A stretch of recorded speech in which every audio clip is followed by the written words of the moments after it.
భారత షిప్పు ఇప్పుడు ఆగాల్సి వచ్చింది ఇరాన్ అమెరికా గొడవ మధ్యలో. అమెరికా ఇరాన్ల మధ్య పరస్పర దాడుల నేపథ్యంలో హార్ముజ్ జలసంధిలో మళ్ళీ ఉద్రిక్త పరిస్థితులు నెలకొన్నటువంటి సందర్భంలో ఒమన్ కారిడార్ అంటే ఇరాన్ వైపున అటు అంటే హార్ముజ్ జలసంధి దగ్గర ఒకవైపు ఇరాన్ ఉంటుంది, ఒకవైపున ఒమన్ ఉంటుంది. ఇద్దరికి సొంత సముద్ర జలాలు 200 నాటికల్ మైళ్ళు ఉంటాయి. ఆ నాటికల్ మైళ్ళల్లో ఒమన్ వైపు వస్తున్నాయి షిప్పులు చాలా వరకు కూడా. భారత చమురు ట్యాంకర్ని ఇరాన్ భద్రతా దళాలు వెనక్కి పంపినాయి అక్కడి నుంచి. ఓ పక్కన ఆ దేశమేమో కృతజ్ఞతలు చెప్తుంటుంది, ఐఆర్జీసీ వాళ్ళేమో వాళ్ళ మాట అనరు.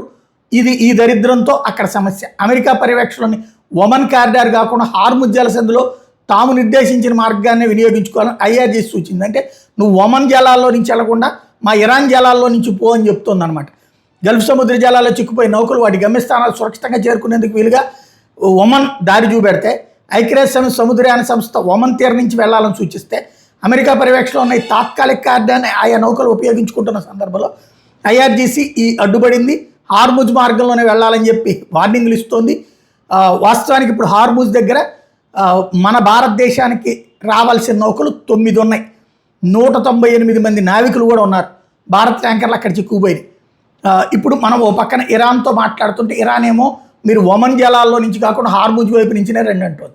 ఆ ప్రాంతాన్ని అంతా మేము దిగ్బంధించామని అమెరికా అంటుంది. ఈ పెంట మధ్యన తట్టుకోవాల్సి వస్తుంది.